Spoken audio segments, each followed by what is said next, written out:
امید ہے کہ آپ ٹھیک ہوں گے۔ مائنکرافٹ ایک سینڈ باکس ویڈیو گیم ہے جسے موجنگ اسٹوڈیوز نے تیار کیا اور شائع کیا، جو کہ ایکس باکس گیم اسٹوڈیوز کا ایک ذیلی ادارہ ہے جو مائکروسافٹ کا حصہ ہے۔ اسے مارکس پرسن نے بنایا تھا، جسے نوچ کے نام سے بھی جانا جاتا ہے، اور ابتدائی طور پر 2009 میں پی سی کے لیے عوامی الفا کے طور پر جاری کیا گیا تھا۔ مکمل ورژن سرکاری طور پر 18 نومبر 2011 کو جاری کیا گیا تھا۔ گیم پلے مائنکرافٹ اپنی اوپن ورلڈ گیم پلے اور کھلاڑیوں کو جو آزادی فراہم کرتا ہے اس کے لیے جانا جاتا ہے۔ اس میں ایک طریقہ کار سے تیار کردہ 3D دنیا ہے جو مختلف مواد جیسے کہ مٹی، پتھر، لکڑی اور کچھ دھاتوں کی نمائندگی کرنے والے بلاک سے بنی ہے۔ کھلاڑی دریافت کر سکتے ہیں کہ وسائل جمع کر سکتے ہیں، دستکاری کی اشیاء اور عملی طور پر کسی بھی سائز یا شکل کے ڈھانچے بنا سکتے ہیں۔ موڈز بقا کا موڈ کھلاڑیوں کو زندہ رہنے اور اپنی صحت اور بھوک کا انتظام کرنے کے لیے وسائل جمع کرنے چاہیے۔ ان کا سامنا مختلف ہجوم جیسا کہ دشمن مخلوق سے ہوتا ہے، جیسے زومبیز، کنکال، مکڑیاں اور کریپر۔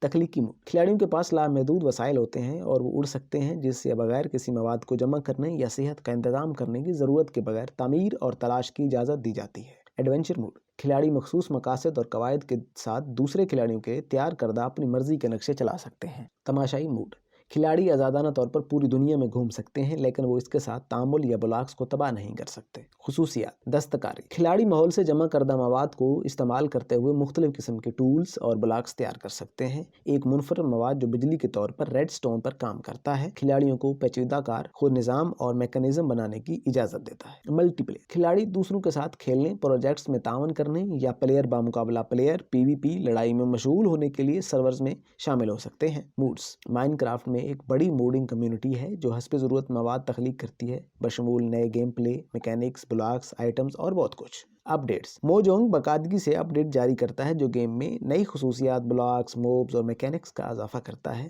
ورژنز جاوا ایڈیشنز مائنکرافٹ کا اصل ورژن جاوا میں لکھا گیا ہے اور ونڈوز، میک OS اور لینکس کے لیے دستیاب ہے۔ بیڈرک ایڈیشنز اسے بیڈرک مائنکرافٹ ایڈیشن یا محض بیڈ راک کے نام سے بھی جانا جاتا ہے۔ یہ مائنکرافٹ کا کراس پلیٹ فارم ورژن ہے جو Windows 10، Xbox, iOS، Nintendo Switch اور پلے اسٹیشنز اور اینڈرائیڈ سمیت مختلف پلیٹ فارم پر دستیاب ہے۔ کنسول ایڈیشنز مائنکرافٹ کے ورژنز خاص طور پر مختلف گیمز کے کنسول کے لیے ڈیزائن کیے گئے ہیں۔ ثقافتی اثرات مائنکرافٹ ایک ثقافتی رجحان بن گیا ہے جس میں ایک بڑے اور سرشار پرستار ہیں۔ یہ تعلیم میں اس کی تخلیقی اور تعلیمی صلاحیت، ریاضی، تاریخ اور کمپیوٹر پروگرامنگ جیسے مضامین پڑھانے کے لیے استعمال ہوتا ہے۔ مائنکرافٹ کو مختلف خیراتی مقاصد کے لیے بھی استعمال کیا گیا ہے اور اس نے متعدد اسپن آف گیمز، تجارتی سامان اور میڈیا کے موافقت کو متاثر کیا ہے۔ مجموعی طور پر مائنکرافٹ ایکسپلوریشن، تخلیقی صلاحیتوں اور بقا کے گیم پلے کا ایک انوکھا امتزاج پیش کرتا ہے جو اسے اب تک کی سب سے زیادہ فروخت ہونے والی ویڈیو گیمز میں سے ایک اور گیمنگ کی تاریخ میں اہم ثقافتی ٹچ اسٹون بناتا ہے۔